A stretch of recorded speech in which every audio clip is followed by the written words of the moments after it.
Sandstone sedimentary basins are almost exclusively marine depositions. That means the most productive oil-bearing sandstone reservoirs are compatible with seawater. If a reservoir mineralogy is sensitive to low salinity brine, adding potassium chloride or its chemical substitutes will provide no additional value. Seawater has become attractive in these applications because of its availability and its compatibility with clay and fines. However, due to its sulfate content, seawater poses a high risk for barium and strontium scaling. This can result in catastrophic production loss and the formation of hazardous radioactive norm scale. Once formed, these scales are virtually impossible to remove mechanically or chemically. In addition to scaling, seawater can also cause tubular corrosion and fouling due to the formation of corrosion products with fines and other downhole debris. By using a blend of chelation agents designed for barium and strontium scales, clay stabilizers, corrosion inhibitors, as well as potent antifoulants, safe seawater controls these major risk factors associated with seawater usage. In this experiment, we will look at the formation of barium sulfate in seawater due to the interaction of barium and sulfate ions.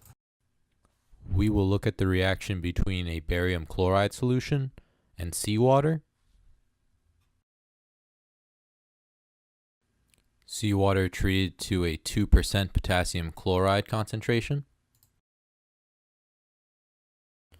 and seawater treated to a 0.5% safe seawater concentration.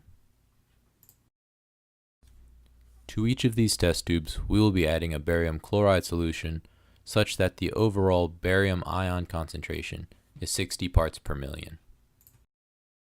We will begin with the untreated seawater sample.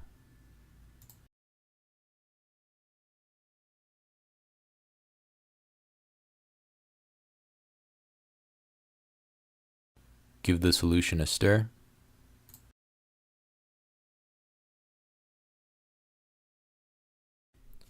We can observe an immediate clouding of the previously clear seawater.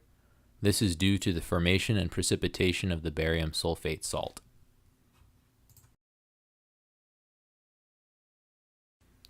Moving on now to the seawater treated with potassium chloride. We can add the barium chloride solution.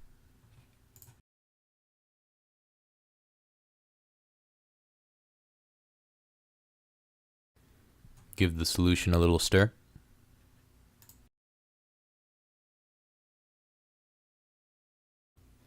Again, we notice the clouding effect of the previously clear seawater. This is again the formation and precipitation of the barium sulfate salt. Now to dose the seawater treated with 0.5% safe seawater. Give the solution a little stir. Unlike the previous two results, the addition of the barium chloride did not turn the solution cloudy. This is a result of the chelating agents in the safe seawater forming a water-soluble complex with the barium ions. This prevents the formation of the water-insoluble barium sulfate salt. To make the formation of the barium sulfate salt more visually apparent, we will be dosing each seawater with barium chloride to an overall barium ion concentration of 220 parts per million. This will induce the precipitation of even more barium sulfate salt, leading to a cloudier solution.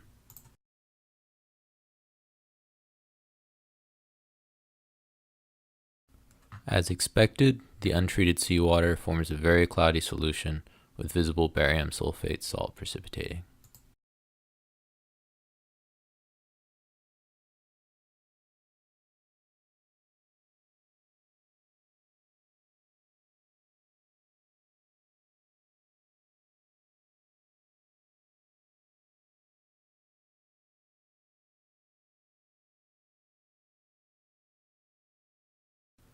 The seawater treated to 2% potassium chloride also shows this increase in precipitated barium sulfate salt.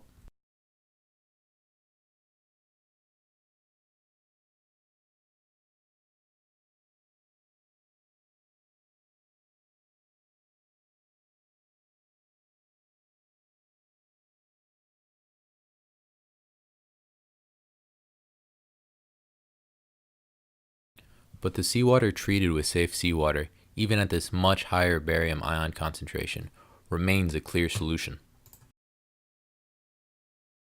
In performing this small experiment, we see that the addition of potassium chloride salt to seawater yielded no benefit in the prevention of scale formation, while PIC's safe seawater was able to completely sequester the barium ions, preventing the formation of scale, even at a barium ion concentration of 220 parts per million and a treatment dosage of only 0.5%. It is never ideal to use seawater as a brine solution, but if no other options are available, the seawater should at least be dosed with an appropriate treatment to prevent the formation of irremovable scale damage and introduction of harmful microbial activity. This demonstration has been presented to you by PIC, Production Improvement Consultants. Don't leave oil behind. Thank you.